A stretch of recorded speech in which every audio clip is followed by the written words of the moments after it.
Buenas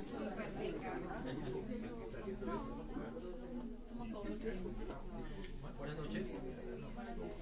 ¿Cómo están? Bueno, muchas gracias antes que todo por acompañarnos en esta presentación de un libro en la librería Lerner, haciendo continuamente y permanentemente en diferentes espacios de Bogotá estas presentaciones.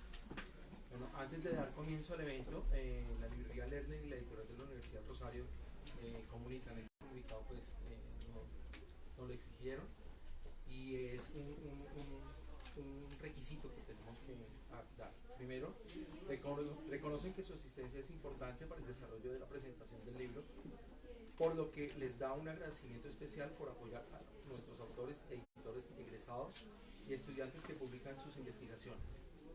Segundo, ante los hechos de los últimos días y horas en cuanto al aviso de la OMS y las instituciones estatales a cargo de la salud pública sobre el COVID-19, la librería Lerner y la editorial de la Universidad de Rosario no tendrán responsabilidad de alguna inconveniente de salud posterior al evento y parte del hecho de que las personas presentes están en las condiciones necesarias que dictan las instituciones de salud pública para el cuidado del personal y de los asistentes al evento. Solicitamos que el desarrollo del evento precauciones necesarias para conservar las condiciones saludables del lugar. Es algo que pues nos exigieron y pues nos toca darle comunicado. Venimos confesados. Bueno, igual muchísimas gracias a cada uno de ustedes y ya pues empezamos con la presentación. Bueno, pues ya dando inicio a la presentación, hoy nos acompaña María Camila Jiménez, autora del libro, socióloga egresada de la Universidad de Rosario, que desde hace 2 años trabaja como asistente de investigación en el Observatorio de Restitución y Regulación de los Derechos de Propiedad Agraria y que entre sus publicaciones se encuentran reseñas de la revista de Estudios Sociojurídicos y digamos ya este libro. También nos acompañan nuestras 2 comentaristas. Natalia Teresa Berti, socióloga de la Universidad de Argentina, UNLP, doctora de cátedra en Sociología Económica, Industrial y del Trabajo de la Universidad Friedrich Schiller en Alemania, coordinada por el profesor Dr. Klaus Dörr y profesora principal de la carrera de la Escuela de Ciencias Humanas de la Universidad de Rosario. También nos acompaña Tatiana Ardila, profesora... Está bien, dale. Andia, profesora de Sociología y directora de la Escuela de Posgrados de la Facultad de Ciencias Sociales de la Universidad de los Andes, economista e historiadora de la Universidad de los Andes con una maestría en Desarrollo de London School of Economics and Political Science y doctora en Sociología de la Universidad de Brown. Bienvenidos.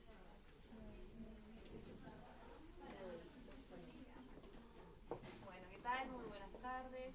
Estoy muy contenta por esta invitación que nos hace Camila a presentar su libro, particularmente porque es muy especial ver cómo este gran esfuerzo que ponen nuestros estudiantes a la hora de desarrollar sus trabajos de grado, un proceso que generalmente no tiene financiamiento y que significa un gran esfuerzo por parte de los estudiantes, pero también por parte de sus familias, y bueno, ver que todo este enorme esfuerzo termina en un trabajo de alta calidad y en una publicación, me parece muy bonito poder acompañar este proceso y haberla acompañado a Camila como directora de su tesis de la investigación. Cuando estaba pensando un poco hoy, bueno, cómo vamos a hacer la presentación del libro de Camila, vamos a hacerlo un poco personal, a ver cómo fue que fuimos desarrollando esta tesis. Bueno, la escribe Camila, ¿no? Pero bueno, en su momento Camila me llama, me dice, mira, ya empecé la tesis y tengo todo este material y tengo acceso al campo, pero no estoy conforme con la pregunta que tengo para hacer mi investigación. No sé por dónde abordar todo esto.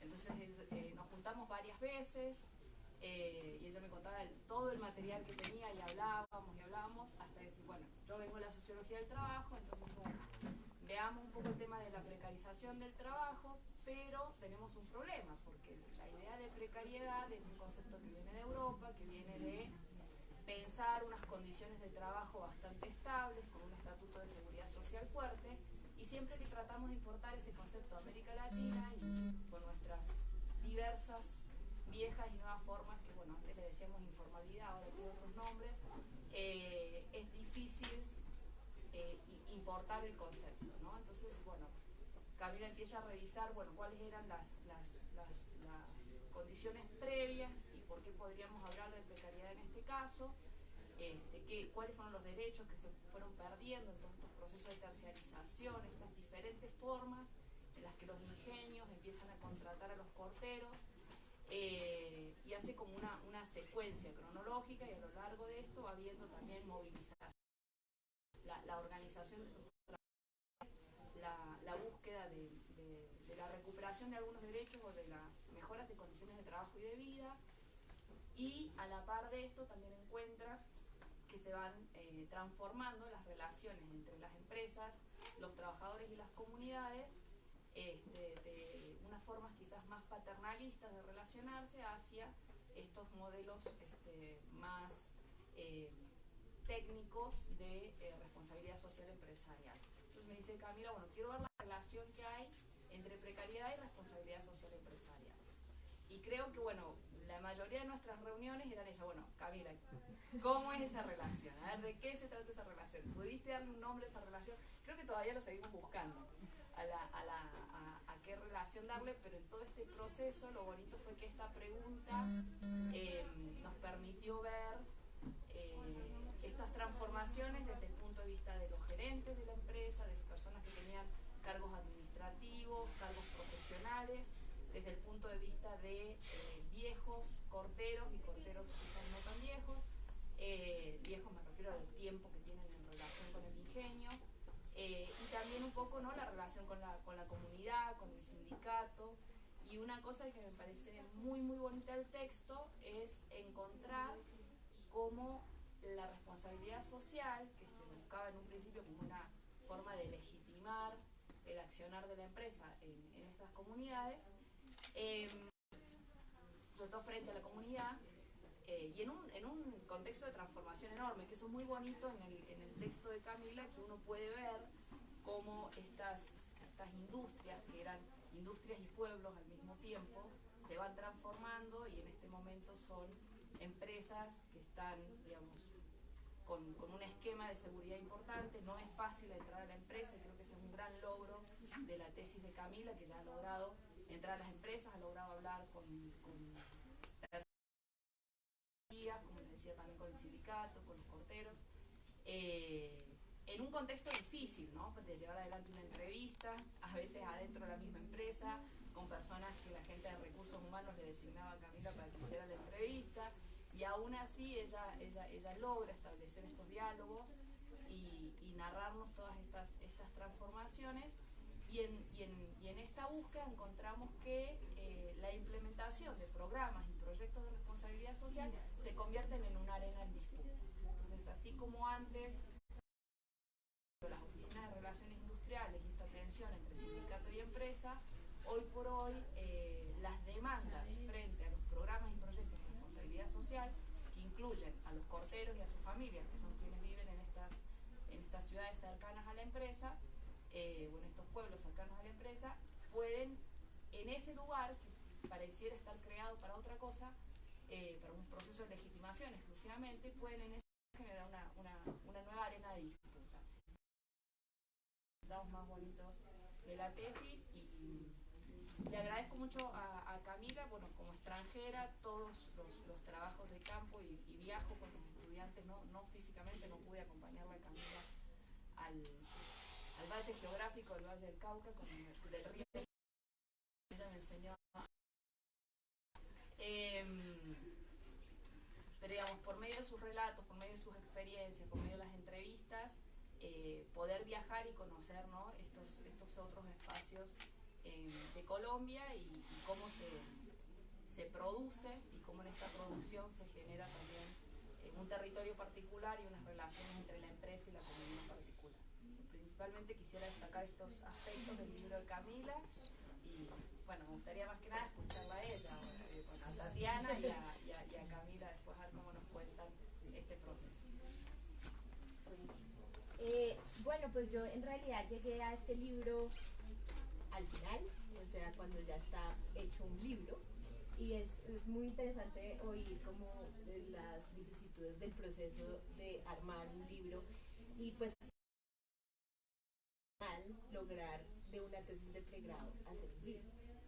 Me parece que, digamos, por más de que haya políticas institucionales, etcétera, se necesita un nivel de madurez y de trabajo para lograr extraer de una tesis de pregrado un libro con un argumento, en mi opinión, tan pues completo como el que tiene el libro de Camila. Me parece como una gran hazaña. Entonces, bueno, sin conocer el trabajo durante su proceso, me gustaría hacer énfasis en dos cosas. Una, la que considero como una contribución a la literatura en realidad en Colombia sobre la tercerización laboral. Y la otra, yo creo que una buenísima entrada al tema de la responsabilidad social empresarial, que aunque ha sido trabajado desde muchas áreas, ¿no? Especialmente desde la administración de empresas y otras áreas como más de gestión, en la sociología siento que es un campo más bien no tan explorado y sobre todo no tan explorado en relación con las relaciones laborales, que es algo que María Camila realmente logra hacer bien en este texto.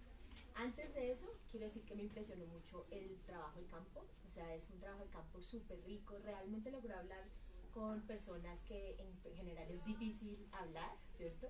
Y lo logró hilar, o sea, una de las cosas de los trabajos de campo muy ricos es que luego es muy difícil incorporarlos en la narrativa del texto y es muy exitosa la forma en la que inserta las viñetas de las entrevistas y etcétera para ilustrar los puntos que va desarrollando a lo largo del libro en un libro que sale de un trabajo de pregrado. Con eso les cuento sobre lo que aprendí a través del libro sobre tercerización laboral y responsabilidad social. Hay un pedazo en el libro en el que María Camila habla de continuidades y rupturas. Y me encantó el término porque lo que logra establecer es una continuidad muy predominante entre un modelo patriarcal de relaciones entre el empresariado y los corteros, que es casi como, sí, patrimonial o patriarcal, de relaciones civilizatorias, de relaciones personales entre empleadores y trabajadores, y un modelo que en principio comencemos porque se llama un modelo, ¿cierto? Un modelo técnico de responsabilidad social empresarial, lleno de estándares, guías y un montón de cosas, y logra establecer muy bien la forma en la que ese modelo de responsabilidad social empresarial, que uno pensaría sigue una serie de estándares internacionales, ni siquiera nacionales, en realidad reproduce muchas de las relaciones que solían ser relaciones patriarcales. Y muchos de los imaginarios de los trabajadores como desordenados con la plata, alcohólicos, violentos, ¿no? Y ahí de verdad, en la forma, de hecho, iba a leerles pedazos, hay muchas viñetas en las que los profesionales o técnicos de la responsabilidad social empresarial están hablando de lo que hace la responsabilidad social empresarial y el rol de la empresa en la relación con los trabajadores, y habla de esas formas muy, digamos, tranquilamente del ejercicio civilizatorio de la empresa sobre los trabajadores.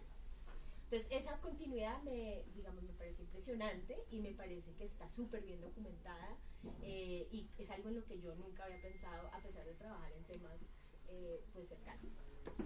Pero luego lo otro también es interesante en términos de rupturas, y yo creo que las rupturas están más asociadas a esta idea de la tercerización laboral y creo que incluso si uno se pusiera ambicioso y pensara, ella va contando como en el tiempo cómo se van transformando las relaciones laborales, ¿no? Y comienzan de una cosa que sí es civilizatoria y patriarcal, pero es personal. Es algo como que de todas formas los trabajadores tienen una individualidad y hay una relación que es personal, pasa por una se homogenizan o se invisibilizan esos trabajadores, y la responsabilidad social empresarial es como una forma de volver a mejorar esas relaciones, pero nunca vuelven a ser personales, o sea, los trabajadores siguen siendo anónimos, ¿no? anónimos y separados como en dos grandes grupos que ella describe bien, y son los trabajadores como el buen trabajador, que antes era como el buen trabajador versus el mal trabajador, ahora es el trabajador que es colaborador versus el que es proveedor de servicios a través de una empresa. Se sigue reproduciendo eso, pero diría yo que es algo que de hecho te quería preguntar porque no está dicho expresamente, pero yo sentí al leer que es casi como que reproduce la continuidad del patriarcado, o el paternalismo, perdón, patriarcado es que vengo de discusiones de género en la universidad, el paternalismo, pero la ruptura a mí me pareció que era como los resultados de la tercerización, que es los trabajadores anónimos que además no logran o se rompen los lazos para lograr acción colectiva o sindicalismo o cualquier forma de organización laboral. Entonces es como casi que el peor de los mundos, porque es patriarcal y a la vez está desprovisto como de las redes clásicas de esa como época en la que por lo menos uno es un individuo y es reconocido por su nombre por parte del empleador, y como que hay unas relaciones que sí, pues son conflictivas en muchos sentidos, pero pues hay también como una humanidad, digámoslo así, en las relaciones, que además de nuevo en las citas, que son tan ricas, se nota mucho como el hablar de trabajadores sin nombre, como grupos medio anónimos.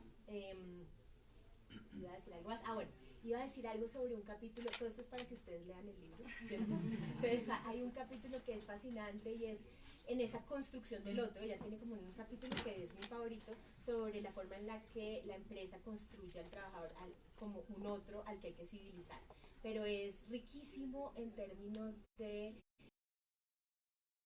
las categorías a las cuales que le asignan a los trabajadores en términos de su origen, por ejemplo, territorial y de raza, ¿cierto? Ayuda a crearlos como un otro que tiene estas características que luego se mantienen y son bien perduran harto en el tiempo, ¿cierto? Ese capítulo es mi favorito. Es mi favorito. Iba a decir, ya me acordé lo que iba a decir cuando dije que hace una cronología, entonces hace una cronología del empleador en esta primera época, luego de la tercerización, y yo diría que uno podría hacer hasta una continuidad con esta época del trabajador emprendedor, ¿no? O sea, es como el trabajador en un vínculo muy estrecho con la empresa, luego tercerizado a través de estas empresas que prestan servicios y etcétera, y ahora ni siquiera pertenece a una empresa, ahora es el trabajador emprendedor de Uber, Rappi, etcétera, ¿cierto? Que ya donde ya no hay ni siquiera, no hay relación laboral, ¿cierto? Es como otro empresario, ¿no? Sí. Otro empresario. Ya, creo que eso es todo lo que decir. Bueno, gracias a todos por venir. Pues primero voy a decir un poquito varias cosas. El día de hoy amanecimos con la noticia de que mataron a un trabajador, de hecho, de uno de los ingenios, del ingenio La Cabaña. Era miembro de uno de los sindicatos que se llama Sintra y Cabaña. Y pues me parece que es importante como traer a este espacio, pues el nombre del señor era Alexis Vergara. Después quisiera contarles un poco. Estoy estudiando la maestría en sociología y Tatiana es mi nueva directora de tesis, y voy a seguir estudiando la responsabilidad social empresarial, digamos, en otro nivel, ya un poco haciendo como un zoom out. Y digamos que tener como un poco de perspectiva en el tiempo y de haber estudiado un poco más, volví a leer el libro, pues lo terminé hace como 3 años la primera vez, entonces pues sí, la primera vez porque me ha tocado escribirlo como 4 veces. Hay otra cosa muy importante, si leen Estado está en mayúscula, y yo estoy en contra políticamente de escribir Estado con mayúscula, y la editorial me lo cambió. Entonces, sepan que no es mi decisión política que esté escrito así. Bueno, ahora sí ya. ¿Leíste y te gustó? Sí, me gustó y vi como cosas diferentes, por ejemplo, situar este debate en el neoliberalismo como mucho más puntual. Sí, como puntualizar más está metido ahí, y está metido sobre todo en temas de miras al mercado internacional. Sí, o sea, es como estos cambios o estos posibles cambios son solamente porque las empresas están en la bolsa o porque están negociando internacionalmente, y no es realmente porque los empresarios quieran pues cambiar sus prácticas por un lado. Y por el otro, sí me parece muy importante que obviamente eso no está ahí porque es información nueva, pero es muy importante. Yo siento que hay un vacío y es que no está la voz de, por ejemplo, del presidente de uno de los ingenios, que es el Centenario, y creo que sería muy importante haber tenido esa voz, puesto que la responsabilidad empresarial y a través del Pacto Global entra por las cabezas. Entonces creo que sí hay un vacío ahí, a pesar de que pues está como en otras voces reflejado, y pues si lo leen se van a dar cuenta que está bien documentado, pero sí me hubiera gustado que hubiera quedado ahí plasmado para saber qué piensa desde arriba. Y pues bueno, como otra cosa que me parece importante decir, como entré, pues gracias a Norma, en la sala de la casa de Norma, todo, con los contactos, buscando con mi papá también. Las redes familiares. Y todos acá pues son abogados, la mayoría. Aquí todo el público son abogados. Y digamos que ahora que te estás contar, hay como una marca, no sé si entre Natalia por ser socióloga del trabajo y todos los abogados que están acá sentados, pero es una marca muy importante, digamos, en el libro es sí, las leyes y la forma en que va cambiando la precarización laboral. Hay 4 que me parecen muy importantes, que son el contrato sindical, pues porque me parece paradigmático que los sindicatos que deben defender a los trabajadores los subcontraten, y de hecho hay una cita donde uno de los sindicalistas dice como, ay, esa gente ni siquiera usa jabón, o sea, usa solamente jabón azul, imagínese usted. El sindicalista. Sí. Después están los contratistas, y estos fueron por mucho tiempo como los predominantes, y fue, digamos, también precarizaron de manera impresionante a los porteros, pero un problema, pues algo que me parece como de resaltar son las tiendas de raya. Yo pensé que eran algo que era particular de los ingenios, pero digamos como con los años y al alejarme, al conocer otras cosas, me he dado cuenta que ha estado presente en muchas partes. Las tiendas de raya son la forma de amarrar el salario de los trabajadores. Entonces, en vez de la gente, pues le toca endeudarse y ya no se puede volver a salir para mercar, ni siquiera para comer, no tiene plata para salirse de ahí. La que sigue son las cooperativas de trabajo asociado, que son pues las más famosas. O sea, todo el mundo siempre piensa corteros, cooperativos, y digamos que para corteros, y en el segundo no se acabaron, sino que se acabaron solamente con el TLC, lo cual fue pues como cuando yo estaba en campo me pareció muy extraño. Y por último están las empresas de corte, que ya sí es como la estabilización total de la tercerización laboral. Digamos, de ahí surge el título del libro, y es que ya definitivamente no son trabajadores, sino que son proveedores de caña, o sea, son proveedores de un servicio que corta caña para el ingenio. Entonces, digamos, se establece una relación triangular donde está el ingenio, que es la empresa beneficiaria, las empresas de corte, que son proveedoras de la mano de obra, y por último están los corteros. Y digamos, en este caso es aún más grave porque en las instalaciones del ingenio, con los horarios del ingenio, o sea, las reglas de juego las ponen los ingenios. Pero, y los patrones reales pues son los ingenios, pero están contratados a través de las empresas de corte, y pues esto hace que los puedan despedir muy fácilmente. Las empresas de corte son muy pequeñas, las empresas de corte pues, o sea, pequeñas de plata, no tienen mucho dinero, no tienen patrimonio, perdón. Y por otro lado, bueno, en los 2 escenarios, en el dorado queda los dueños del ingenio son dueños del 49% de las acciones, entonces pues o sea, es de ellos, pero no. Y por el otro lado, en el Centenario, la empresa de corte queda dentro del ingenio. Entonces, pues ya, o sea, pues uno que más puede decir ahí.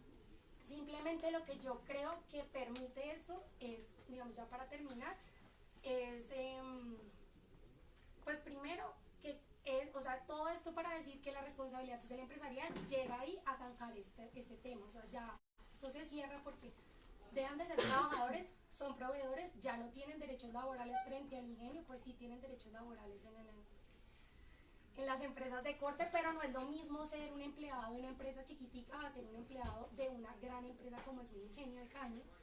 Y Por el otro lado, entonces ya reciben tratos diferenciados a través de la responsabilidad social empresarial, porque eso es una de las cosas más importantes, digamos, dos, es que diferencia a todas las personas con las que tiene trato en grupos de interés. Entonces están los accionistas, los sindicatos, los trabajadores, los proveedores, que no son trabajadores, son colaboradores. Y bueno, tienen algunas variaciones dependiendo de la empresa, pero es lo más importante es que ya el trato va a ser diferenciado siempre.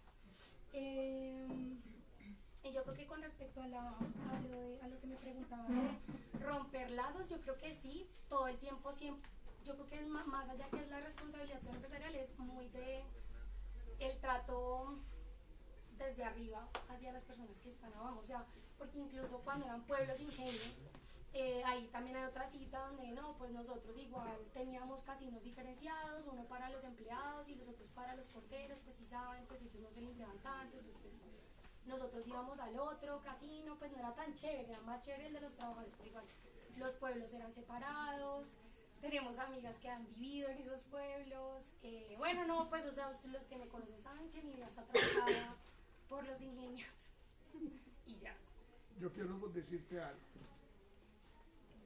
El tema de la precarización de las relaciones de los corteros con los ingenios pasa también por una reacción muy fuerte que existió, y este grupo de trabajadores, a través de los paros que hicieron, le demostraron a estas empresas que los podían parar, siendo la base del ingenio. Los trabajadores de más baja categoría los pararon y han tenido siempre una muy fuerte presencia y intereses políticos de izquierda, como Alexander López y Piedad Córdoba y otros, ¿no?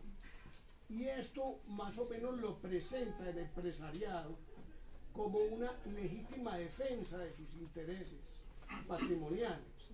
Entonces, yo pienso que no es mucho lo que se demore ese tema, porque todos los ingenios han empezado a modernizar el corte. ¿Qué es modernizar el corte? Poner máquinas y quitar los corteros. Ahora, en las empresas podía haber, por ejemplo, Mayagüez, Pichichi, podían tener 500 trabajadores en el corte, ahora tienen 120. Eso demuestra que se van a acabar.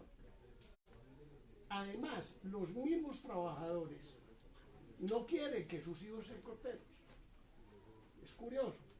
Han logrado ir escalando, pero la idea es que sí, claro que hay que explorar un poco qué es lo que piensan los empresarios al respecto.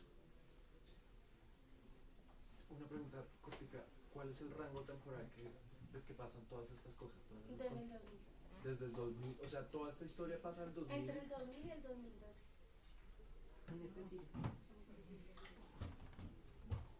Una pregunta, digamos que el tema de reducir plantas de personal es un tema que es transversal. Richard Sennett tiene un libro muy bueno sobre eso, y que en teoría hace más competitivas a las empresas. Y como mencionaban, no conozco la caña, pero conozco otros negocios, es a mecanizar pues, la producción, porque tener muchos trabajadores hace pues inviable, y más con los TLCs que están entrando. Por ejemplo, el arroz, si uno tiene muchos trabajadores, se quiebra.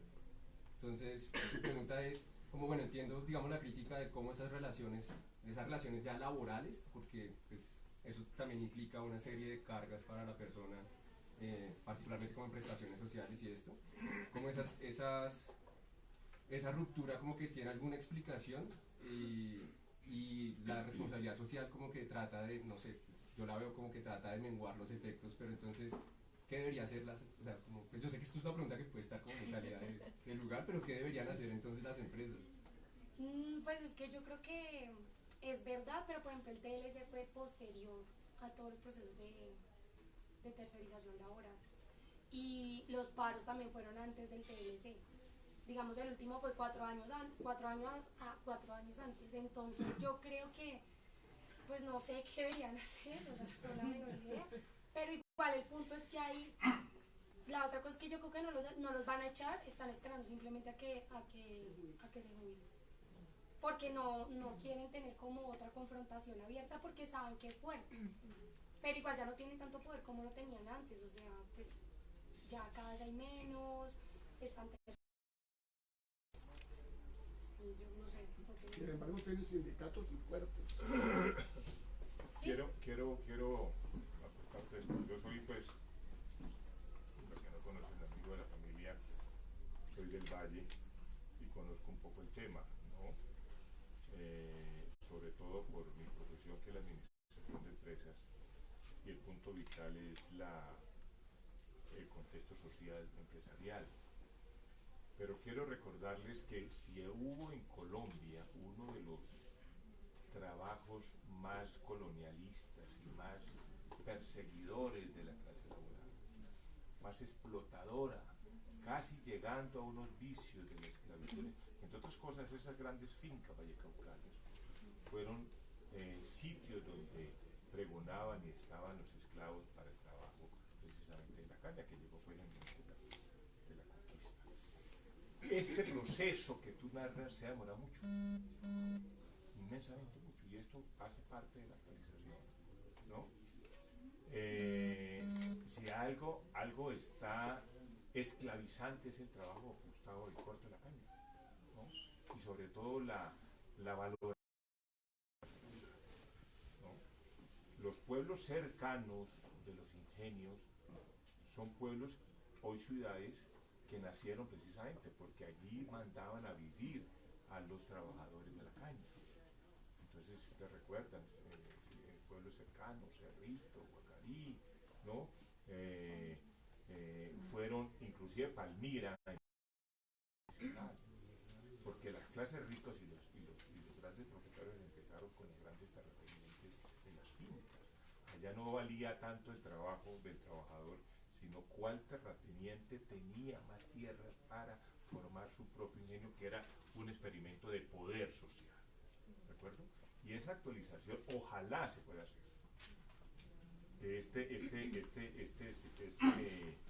Esa responsabilidad social se puede hacer. Venga, les doy un dato.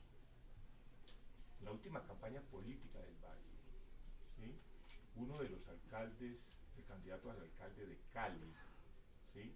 Fue uno de los hijos de uno de los grandes azucareros y empresarios ingenios del Valle, ¿no? Fue del ingenio Manuelita. Ese candidato participó del proceso de los acuerdos de paz, no solamente en La Habana, ¿cierto?, sino en el gobierno del presidente Santos. Cuando ese candidato fue a su gremio, ¿sí?, a solicitarle que lo apoyaran para esa candidatura, ¿no?, lo primero que le hicieron es que ese señor no pertenece al gremio nuestro, porque ese señor ayudó en la participación del acuerdo de paz y fue vetado, inclusive no votaron por él, ¿no? No le hicieron campaña por eso. Desde ahí quiere decir que aún ahora ese proceso de rechazo, y ojalá, ¿no?, la responsabilidad social entre a los dueños y directivos de esos, Pero yo sí porque creo es la clase que, alta muy marginal sobre todo. pero justamente Pacto Global entra por los dueños de los ingenios, entra por las cabezas. Que digamos no está ahí porque ha sido como pues posterior, cosas que he ido aprendiendo pues después de haber escrito el libro, y es que pues la responsabilidad social empresarial, al menos esos dos, Pacto Global y el GRI, no tienen dientes, o sea, no hace nada, no va a cambiar absolutamente nada. No lo he explorado, pero tal vez los que puedan llegar a tener dientes son los que son sellos como particulares de cada gremio, pero simplemente porque juegan en el mercado. Sí. Ya, pero, o sea, ellos están, todos los ingenios firmaron el Pacto Global, todos los ingenios lo firmaron después del 2010, Azocaña lo firmaron en el 2007, creo, la ANDI lo firmó en el 2005, y los ingenios todos hacen parte de Azocaña y de la ANDI, y eso no cambió absolutamente. Una cosa me gustaría que pudieras elaborar frente a eso, ¿en qué dimensiones se mueve la responsabilidad social corporativa en este caso? Claro. Pues tiene como tres lugares, es como lo ambiental, lo de los trabajadores y lo de la comunidad. Y es que es educación, es escuelas, es... Sí, sí. Pues hay uno de los ingenios es un ingenio muy grande, el otro es un ingenio no tan grande, y entonces, pues digamos, estaba viendo, pues volviendo a leer, y es muy chistoso porque en teoría la responsabilidad del empresarial para que sea algo así, tiene que hacer como cosas que vayan acorde con su negocio. Entonces como, pues no tengo la menor idea que debería hacer los, pero pues algo que tenga que ver con azúcar o con etanol o eso con así, no sé, electrificar lugares que no tienen luz porque ellos generan ahora energía eléctrica, cualquier cosa, pero ellos regalan MOOCs, ellos hacen fiestas para el Día de la Madre. Hacen barrios. Hay una cosa que es muy interesante Pero eso no tiene nada que ver que yo los he con visto en la los más, digamos, los más desarrollados en educación, y es, le enseño, entonces nosotros cortamos o trabajamos con químicos, entonces nuestras escuelas tienen un énfasis en educación científica para enseñarle no, bueno, a no los me he hijos. metido allá. No, okay. Pero uno de los ingenios tiene, pues el colegio es una escuela, Ajá. literal, y el otro es nivel muy superior. Okay. Es muy grande el otro colegio, pero no sé si tenga énfasis como en formación técnica, pero lo que yo sí noté, y obviamente eso no está ahí porque no es como un dato que tenga, pero pues, o sea, no hay movilidad social. Los hijos de los corteros siguen siendo los de abajo, ya pues no son corteros, pero son otro tipo de trabajadores, sí, abajo, y los hijos de los dueños son los hijos de los dueños, o sea, y todos siguen estando arriba. Entonces, pues claro, hay un, pues sí, o sea, hay un espacio que tal vez se ha llenado con unos técnicos en la mitad, pero no hay movilidad social. Lo primero que construyen el ingenio es la iglesia. Sí, ahí están en las fotos. Y ahí es así, tú las entre iglesia. Antes del colegio construyen la iglesia. Y ahí se casan los hijos de los dueños. En la iglesia se...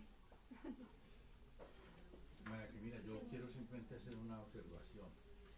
Primero felicitarla porque nadie lo ha hecho de su trabajo. Me parece de un gran valor ese trabajo que usted ha hecho, que, como lo decía Tatiana, no es frecuente que trabajos de tesis tengan la madurez y la profundidad. Cuando se sale de la universidad se tienen muchas fantasías en la cabeza y poca metodología, poca información, y yo creo que el trabajo que usted ha hecho es un trabajo que metodológicamente está bien construido, están muy bien extractadas las oraciones temáticas.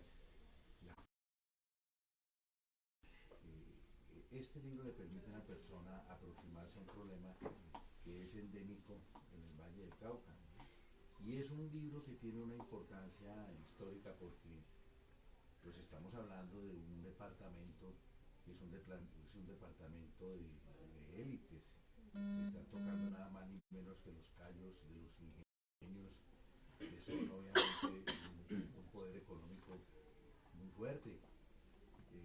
Usted tiene edad en la que se pueden hacer esas afirmaciones porque no se tiene el temor de lo que le pueda pasar el resto de la vida, pero lo ha hecho muy bien. Seguramente eso le va a generar que le cierren puertas en esos sitios, pero eso es importante para su labor porque este libro le abre puertas, y las puertas que nunca se cierran, que son las del talento y del prestigio.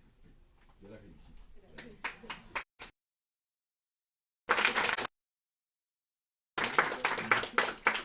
Tenemos tiempo para dos intervenciones más. Pero eso sí, se lo he contestado, tal vez no te he contado tanto, pero sí es una preocupación constante desde donde se habla. O sea, es difícil. Sí.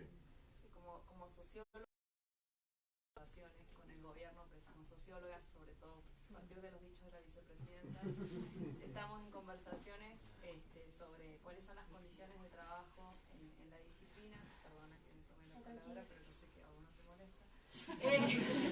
Y uno de los puntos que estamos tocando es precisamente eso, digamos, cuáles son las garantías que tiene nuestro trabajo. En dos sentidos, ¿no? En uno, porque bueno, la sociología es una disciplina que desde sus inicios, un país como Colombia, eso puede significar la lamentablemente amenazas, persecuciones, exilios, y mucho más, lamentablemente. Judicializaciones. Pero por otro lado, como mujer en campo, también estamos, como decía Tatiana, en una sociedad patriarcal. Estamos expuestas a muchas situaciones que nos vulneran y es difícil el trabajo de campo. O sea, desde que para Camila, como estudiante, mujer, en un lugar que es, digamos, el lugar donde también vive su familia, la desvalorización por parte de un entrevistado que pertenece a una élite, por ejemplo, o, bueno, ya en otros casos, insinuaciones, o bueno, muchas veces nos pasa que tenemos que dejar de hacer campo por eso, ¿no? Entonces, son cuestiones que como sociólogas estamos pensando constantemente acerca de cuáles son nuestras garantías en el trabajo y algo que como corporación, por ponerle un nombre, tenemos que seguir defendiendo y trabajando. ¿Algún otro comentario, intervención, pregunta que quieran hacer respecto al libro? Lo paso. Bueno, gracias. Pasó el examen. Muchas gracias. Bueno, y además entonces recuerdo a todas las personas que están interesadas en acceder al libro, la librería hoy tiene un descuento especial por si quieren acceder a él. También que a través de nuestras redes sociales pueden tener conocimiento del tipo de eventos que hacemos en esta sede de Lerner, en la sede norte y en otras librerías de la ciudad, también con publicaciones que hacen profesores, investigadores y estudiantes de la universidad. Entonces, cordialmente bienvenidos. Gracias. Muy bien. Buen